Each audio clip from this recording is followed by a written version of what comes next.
और उसकी दूसरी आयत से ही हम तलावत करेंगे। और मैं आप सबके रूबरू खुदा के जिंदा कलाम को पढ़ने की जसारत हासिल करता हूं। सैमुएल की पहली किताब 16वां बाब और उसकी दूसरी आयत यूं लिखा है कि सैमुएल ने कहा, मैं क्यों कर जाऊं?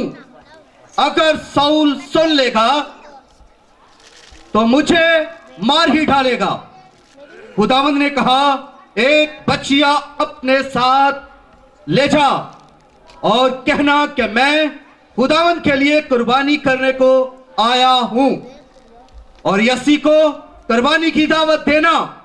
फिर मैं तुझे बता दूंगा कि तुझे क्या करना है, और उसी को जिसका नाम मैं तुझे बताऊं मेरे लिए मस्सा करना। और सैमुएल ने वही जो खुदावंद ने कहा था किया और बैतलहम में आया। तब शहर के बुजुर्ग कांपते हुए उससे मिलने को गए और कहने लगे, तू सुलह के ख्याल से आया है? और उसने कहा, सुलह के ख्याल से, मैं खुदावंद के लिए कुर्बानी चढ़ाने आया हूं। तुम अपने आप को पाक साफ करो और मेरे साथ कुर्बानी के लिए आओ। और उसने यसी को और उसके बेटू को पाक किया और उनको कुर्बानी की दावत दी। जब वो आए तो वो एलियाब को देखकर कहने लगा, यकीनन खुदावंद का ममसू उसके आगे है। पर खुदावंद ने सैमुएल से कहा कि तू उसके चेहरा और उसके कद की बुलंदी को न देख, इसलिए कि मैंने उसे नापसंद किया है, क्योंकि खुदावंद इंसान की मानिंद नजर नहीं करता, इसलिए कि इंसान जाहरी सूरत को देखता है पर खुदावंद दिल पर नजर करता है। तब यसी ने दाब को बुलाया और उसे सैमुएल के सामने से निकाला। और उसने कहा, खुदावंद ने इसको भी नहीं चुना। फिर यसी ने सम्मा को आगे किया और उसने कहा, खुदावंद ने इसको भी नहीं चुना। और यसी ने अपने 7 बेटू को सैमुएल के सामने से निकाला और सैमुएल ने यसी से कहा कि खुदावंद ने इनको नहीं चुना है। फिर सैमुएल ने यसी से पूछा, क्या तेरे सब लड़के यही हैं? उसने कहा, सबसे छोटा अभी रह गया, वो भेड़ बकरियां चराता है। सैमुएल ने यसी से कहा, उसे बुला भेज, क्योंकि जब तक वो यहां ना आ जाए हम नहीं बैठेंगे। सो वो उसे बुलवाकर अंदर लाया। वो सुर्ख रंग और खूबसूरत और हसीन था, और खुदावंद ने फरमाया, उठ और उसे मसा कर, क्योंकि वो यही है। तब सैमुएल ने तेल का सींग लिया और उसे उसके भाइयों के दरमियान मसा किया, और खुदावंद की रूह उस दिन से आगे को दाऊद पर जोर से नासल होती रही। फिर सैमुएल उठकर रामा को चला गया। खुदावंद के कलाम के पढ़े सुने और कबूल किए जाने पर खुदावंद का शुक्र हो, आमीन। जैसा कि बताया गया था कि मखसूसियत के हवाले से, तो मैं बताना यह चाहता हूं, बाइबल मुकद्दस के अंदर मुख्तलिफ वक्तों में मुख्तलिफ लोगों को खुदा ने मुख्तलिफ कामों के लिए बुलाया। हमारी बुलाहट हमारे मसा के साथ है। इब्राहिम को खुदा ने इसलिए बुलाया कि खुदा एक काम को शुरू करना चाहता था। मूसा को खुदा ने इसलिए बुलाया कि वो उस काम को रहाई देना चाहता था।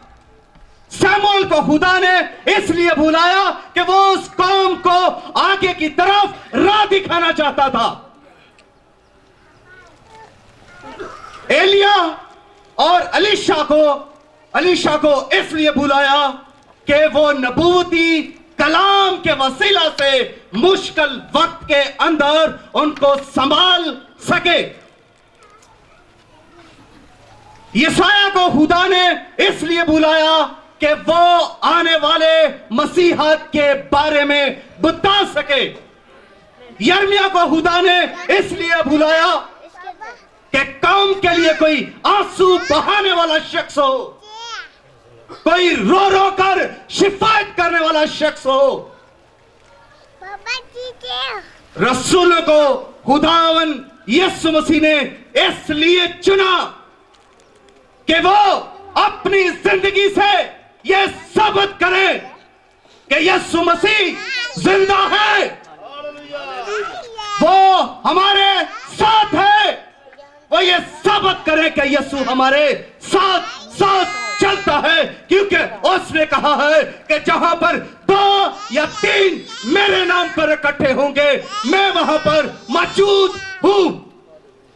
हालेलुया, वो मौजूद है। हमारा मसीह हमारी खिदमत के साथ है। जैसी हमारी खिदमत होगी वैसा हमारे साथ मसीह होगा। जैसी हमारी बुलाहट होगी वैसा हमारा मसीह होगा। खुदा ने बाइबल मुकद्दस के अंदर बाज को रसूल, बाज को नबी, बाज को रसूल, बाज को मुबश्शिर और बाज को उस्ताद और बाज को चरवाहे बनाकर दे दिया। जिसके पास नबी की खिदमत है उसके पास नबी वाला मसीह है। जिसके पास रसूल वाली खिदमत है उसके पास रसूल वाला मसीह है। जिसके पास मुबश्शिर वाली खिदमत है उसके पास मुबश्शिर वाला मसीह है। और जिसके पास उस्ताद की खिदमत है उसके साथ उस्ताद का मसीह है। और जिसके पास चरवाहे की खिदमत है उसके पास चरवाहे का मसीह है। जैसी हमारी खिदमत वैसा हमारा मसीह है।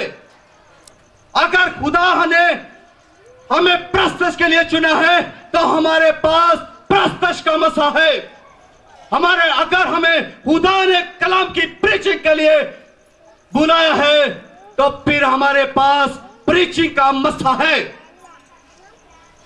अगर खुदा ने हमें शिफायत के लिए, दुआ के लिए, प्रस्तश के लिए बुलाया है तो फिर हमारे साथ दुआ का मसीह है, प्रस्तश का मसीह है और शिफायत का मसीह है।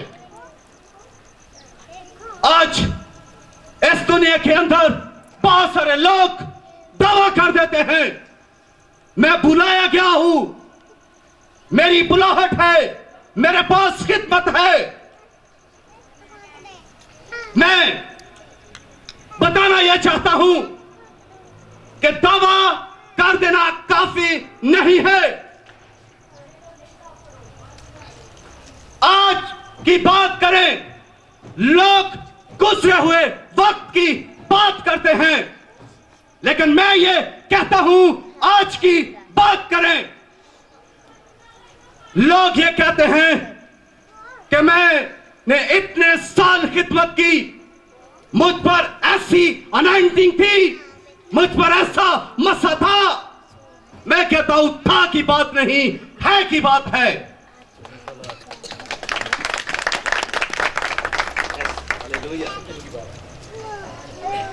आज की बात करें, आज आपकी बुलाहट, आपकी खिदमत कैसी है? गौर कीजिए। आज आपका मसा आपके साथ है या जा चुका है? आज आप खुदा की रूह आपके साथ है या जुदा हो चुकी है? आज आप फैसला करें कि आप दाऊद हैं या साउल। आज देखने की जरूरत है कि आज हमारी खिदमत बढ़ रही है या कम हो रही है। आज हम अपनी खिदमत के अंदर कैसे हैं? आज हम अपनी खिदमत के अंदर मुर्दा हैं या जिंदा हैं? आज हमें गौर करने की जरूरत है, आज हमें देखने की जरूरत है, आज इस बात को जानने की जरूरत है। हमारा मसा कायम है या जा चुका है? आज हमें देखने की जरूरत है। एक्सक्यूज मी, कोई बात ना करे, ना शोर करे। खुदा का कलाम नाज़िल हो रहा है और खुदा का रूह जुम्बिश कर रहा है खुदा के जलाल के लिए। अगर आपके पास खिदमत है तो फिर आपको यह जानने की जरूरत है कि आपके पास कौन सी खिदमत है, और फिर यह भी जानने की जरूरत है कि आपके पास अनॉइंटिंग कौन सी है, कैसी अनॉइंटिंग आप पर आती है। यह हमें सीखने की जरूरत है। हम कई बार यह कहते हैं कि इबादत के अंदर बहुत मसा था, आज खादम पर बहुत मसा था, आज प्रस्तश जब हो रही थी तो बहुत मसा था। हमें मसा को जानने की जरूरत है। मसा क्या है? मसा क्यों किया जाता है? मसा क्यों हम पर आता है? हमें इसे समझना है, हमें इसे जानना है। जब मसा हमारी जिंदगियों पर आता है तो मसे को समझना है। यह मसा है क्या? क्यों हम पर मसा आता है? मसा खुदा की हजूरी है, मसा खुदा की मामूरी है, खुदा की मौजूदगी है। वो मसा जिसके अंदर रहकर हमने खुदा को जलाल देना है, वो हजूरी जिसके अंदर रहकर हमने खुदा के काम को करना है। मसा जब हम हो जाते हैं तो हमें किसी खास काम के लिए अलग किया जाता है, किसी खास मकसद के लिए बुला लिया जाता है, चुन लिया जाता है, अलग कर लिया जाता है। हमें खुदा अपने प्लान के लिए बुला लेता है, अलग कर लेता है। ये मसा है। और मसा जब हमें मिलता है तो फिर यह नहीं कि खुदा की हजूरी हम पर आ गई है तो हम अपने आप को जलाल देते फिरे। जब मसा हम पर है तो हमको खुदा को जलाल देना है। हमें खुदा की बातें करनी है, हमें खुदा के काम करने हैं, हमें खुदा के मंसूबे के मुताबिक चलना है, ना कि किसी मिनिस्ट्री के मुताबिक, ना किसी चर्च के मुताबिक, ना किसी सिस्टम के मुताबिक। इसलिए यीशु मसीह ने कहा, यह बेफायदा मेरी तमजीद करते हैं क्योंकि इनके दिल मुझसे दूर हैं। ये इंसानी अहमाक अहकाम की तालीम देते हैं, ये बेफायदा मेरी तमजीद करते हैं। हमें उस मस्सा के अंदर रहना है, हमें किसी सिस्टम के अंदर नहीं बल्कि खुदा के मस्सा के अंदर रहकर उस खिदमत को पूरा करना है जिस खिदमत के लिए खुदा ने हमें बुलाया है। बस पर जब खिदमत कर रहे होते हैं तो वो दूसरों को हकीर जानना शुरू कर देते हैं।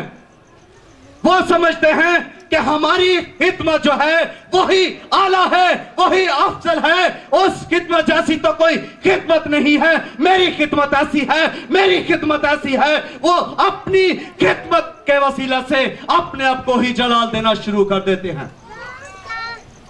लेकिन यह सोचने की बात है, यह गौर करने की बात है कि जब आपको खिदमत मिली है, जब आप पर मसा ठहरा हुआ है, तो फिर आप अपने मसा को कायम रखें और उस मसा से खुदा को जलाल दें, खुदा के काम को करें। बुरी सोबत से अलग रहें, बुरे कामों से अलग रहें, क्योंकि बाइबल मुकद्दस बयान करती है कि बुरी सोबत अच्छी आदतों को बिगाड़ देती है। इसलिए हमें वो सब कुछ छोड़ना है। जब हम खिदमत के लिए बुलाए गए हैं। जब हम पर मसा हो गया है, जब हमें आयल तेल लगा दिया गया है, जब हमें मसा कर दिया गया है, तो हमें अलग रहना है खुदा के काम के लिए, खुदा के जलाल के लिए। हमें अलग होना है पुरानी इंसानियत से, हमें अलग होना है गुनाह से, हमें अलग होना है बुरी बातों से, बुरे कामों से, हमें अलग होना है बुरी सोबत से। यीशु मसीह ने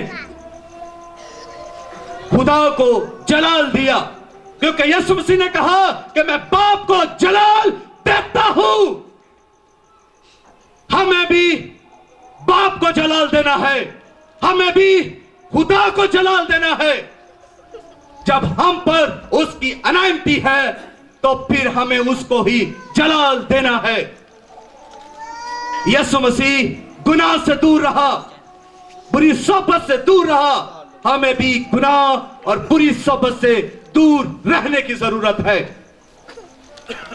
तेल की अहमियत है, बाइबल मुकद्दस के अंदर तेल का जिक्र है, बाइबल मुकद्दस के अंदर तेल की अहमियत है।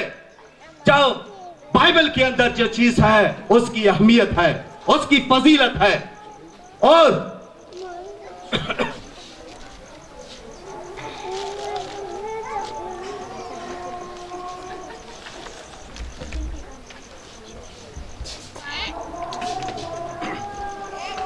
जी बैठे।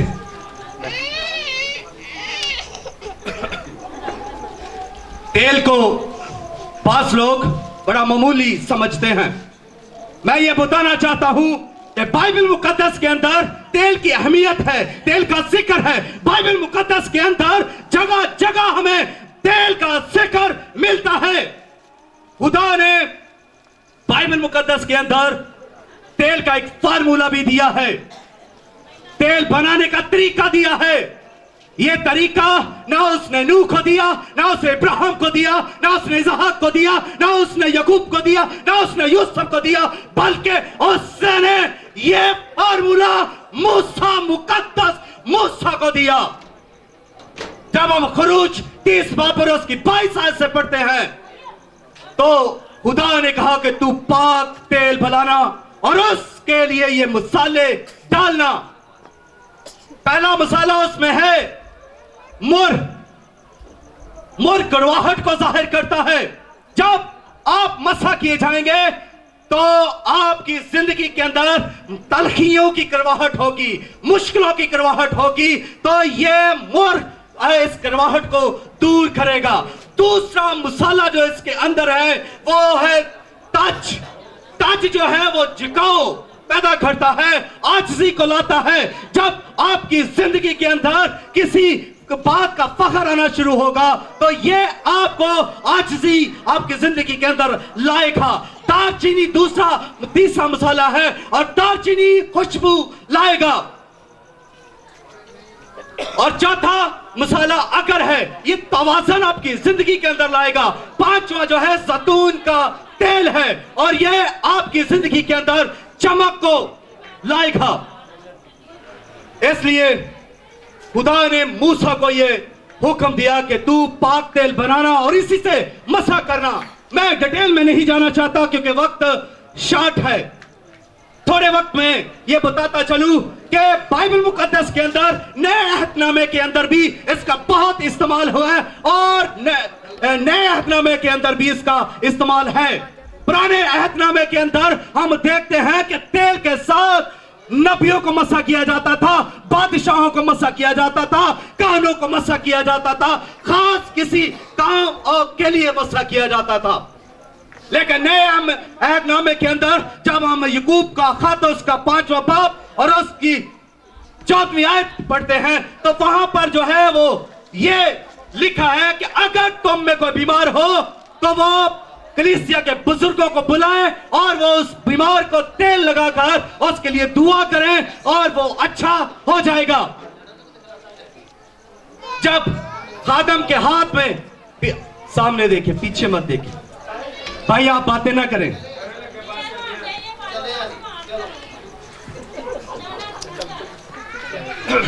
करो तो कलाम तो नहीं आते जानते।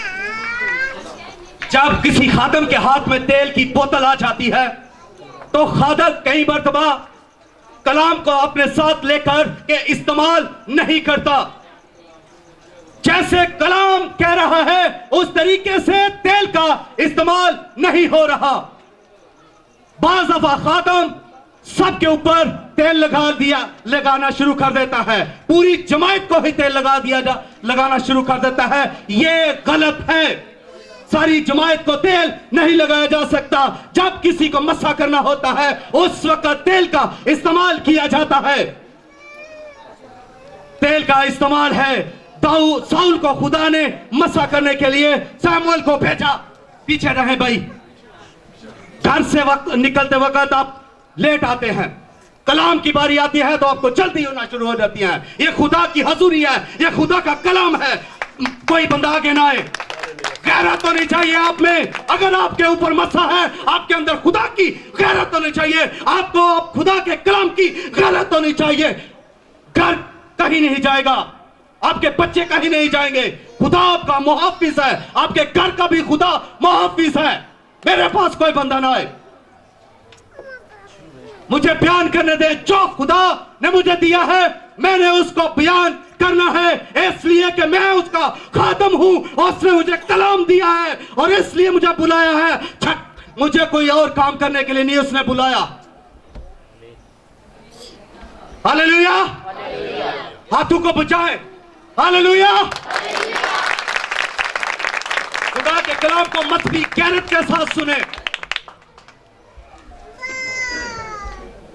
जब दाऊद को खुदा ने मसा करने के लिए शमूएल को भेजा तो दाऊद जब शमूएल को जब दाऊद को मसा करने के लिए खुदा ने भेजा तो साउल जाके दाऊद ने यसी से कहा कि तेरे बेटे जो हैं उनको ला, मैं उनको मसा करना चाहता हूं। उसने पहला बेटा लाया, उसने कहा वो आगे बढ़ रहा तो उस खुदा ने कहा कि नहीं ये नहीं है। उसने तो कहा ये नहीं है, दो कोई तेरा और बेटा है। उसने दूसरे को वो भी उसका खुदा ने उसको भी रिजेक्ट कर दिया। फिर खुदा ने कहा, उसने कहा तेरा और बेटा है। उसने कहा और, तीसरा आ गया, चौथा आ गया रिजेक्ट, पंजवा आ गया रिजेक्ट, छठा आ गया रिजेक्ट, सातवां आ गया रिजेक्ट। और शमूएल ने कहा कि यसी क्या तेरा कोई और बेटा है? उसने कहा हां है, वो भेड़ बकरियां चुराता है। शमूएल ने कहा उसको बुला। जब उसको बुलाया गया, सामने लाया गया, खुदा ने कहा यही है वो करी से मसा, यही मुझे चाहिए। जब आपको खुदा मसा बुलाएगा, जब खुदा आपको चुनेगा तो लोग कहेंगे ये पढ़ा लिखा नहीं है, लोग कहेंगे ये कमजोर है, ये लोग कहेंगे ये जवारी है, ये शराबी है, ये बदकार है। लोग कहेंगे आपके बारे में कि ये जो कर्जे के अंदर है, ये खिदमत नहीं कर सकता। लेकिन खुदा कहेगा मुझे यही चाहिए। खुदा कहेगा मुझे यही चाहिए। दुनिया कहेगी कि ये तो बदकार है, यह बदनाम है, लेकिन खुदा कहेगा मुझे यही चाहिए। खुदा ने उसको चुन लिया। और बाइबल मुकद्दस बयान करती है कि जब उसको मसा तेल से कर दिया गया तो आगे को उस पर खुदा का रूह नाज़िल होता। रोल कुदस के मसा के बगैर आप कुछ नहीं कर सकते।